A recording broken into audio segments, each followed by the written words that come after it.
Hey, what is up guys? Welcome back to Life on the Wrist. Hope you guys are doing well today. I'm continuing kind of our theme with auction news. We're going to be looking at a Philips watch auction video where Aurel Bacs talks about the 2499 and how it's such an important part of, one, the Geneva watch auction that's coming up on May 8th and 9th, and also Patek Philippe's history. It's a 3-minute video, so I'm going to play it, pause it, and give you my reactions to what he's talking about. The 2499 is, like he's going to say in this video, or I'd imagine he's going to say in this video, one of the most important Patek Philippe's ever produced. And so I thought it was only fitting that we do a reaction video to this watch. So without further ado, let's just get straight into this video. 2499. Those magic 4 digits don't need any introduction to the world of watch collecting or to Patek Philippe in particular. The 4 generations, made over a span of 35 years, have clearly and beautifully shown how watchmaking as a whole, and Patek Philippe in particular, evolved. Different designs, different details, but also different techniques. And here I have in my hands a 3rd series. The 3rd series is definitely So beautiful. less playful compared to the 1st and 2nd, notably because it doesn't have a tachymeter scale on the dial. It's actually much simpler if you want to look at it from a dial design perspective, and yet this particular example deserves our attention. It's in fact one of the absolutely first examples made in the 3rd series. I believe it's from 1964. That makes it the 2nd or 3rd year of production.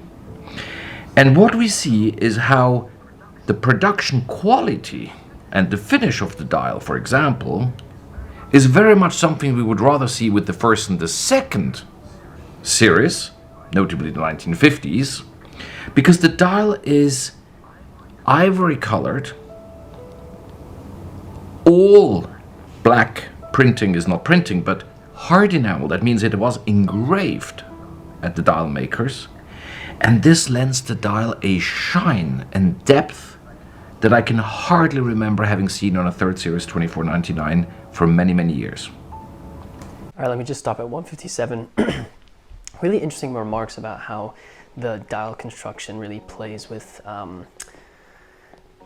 how it compares between generations of the 2499 from Aurel Bacs. I also want to say that the applied hour markers also add a little bit of a, I mean, they're probably very similar on the 1st and 2nd generations, but I really like how there's angles to the hour indicators.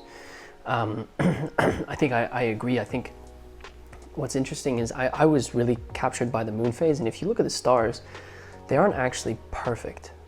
You can see that they are obviously done by hand, but you can, some of the kind of the edges of the triangles, they're not actually all even, which I think is kind of interesting. But I also think it gives it a little bit of a, I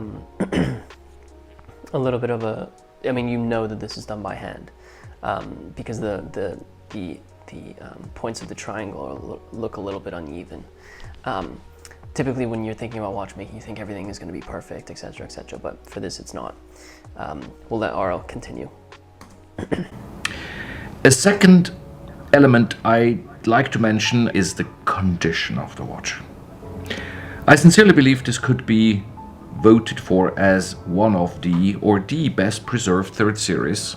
For sure, 1960s example 3rd series, the market has seen in decades.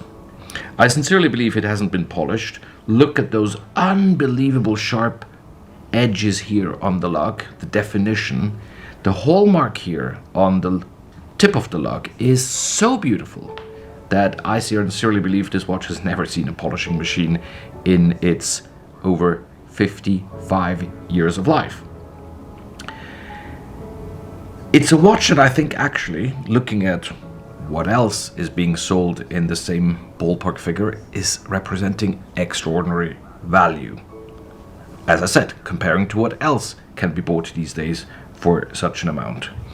And in my view, the 3rd series in such a constellation should really be considered by the most demanding collectors, because that is really as good as third series can ever be. So interesting to to hear and talk about the condition of these watches, because I think there's so many different ways that vintage watch collectors can collect, and I think there's a lot of different ways that vintage Patek collectors can collect. With such an important reference as the 2499, you know, these are watches that are talked about in the same vein as like the 1518s and stuff like that. Condition really is everything. I mean, you could still see that brushed finish on the lug of that watch, which is not something you're going to see. I mean, to put in perspective, this watch, 1964, early series of the early series 3, you know, 1964. We're talking almost 60 years of, you know, almost 60 years old, and you can still see the finishing on it. To me, I don't even think this watch was probably worn by the collector. They probably just kept it. Yeah, the condition obviously is going to raise that estimate quite substantially. I did a video where I talked about this watch. You can check that out as well. But I do think it's going to break through the estimate on this watch. It's without a doubt one of the best 2499s, Series 3 that you can possibly see. I think if it had that tachymeter on it, it would definitely give it a different feel. And I'm kind of glad that it doesn't have that. I'm glad that it's a kind of a Series 3 where it's real just total classical watch. Patek Philippe 2499s. So in my video where I discussed this watch, one of the things that I thought was quite interesting is this is an English calendar. There's also another 2499 Series 2, I think, from 1950, or Series 1, excuse me, from 1953 that has an Italian calendar, which I think is also going to fetch obviously a premium there. The condition's a little bit less than this one. Let me know what you think about this 2499. I think Aurel Bacs obviously has a really great way of talking about really important watches and giving them a real important story. This one obviously does. Whatever collector gets the privilege of having this watch is going to be very, very happy, and I definitely think that. Be sure to check out our website where we have an article where we go over some more lots from the Philips watch auction. I'd love to hear your thoughts on those. I'm really excited about this auction. It's kind of like a post-pandemic hurrah, so it's going to be a nice celebration, so looking forward to that. Also, if you have not seen some of our other videos, be sure to check out our YouTube channel. We post videos every Monday, Wednesday, Friday, and we have accompanying articles on our website for those, so be sure to check that out. Let me know in the comments what you think about this watch, and if you have not subscribed to this channel, be sure to do that if you like these types of videos. And if you wouldn't mind hitting that like button for us so these videos can get to more vintage watch enthusiasts or watch enthusiasts in general, it would really help us out. And with that said, guys, thank you so much for watching, and until next time.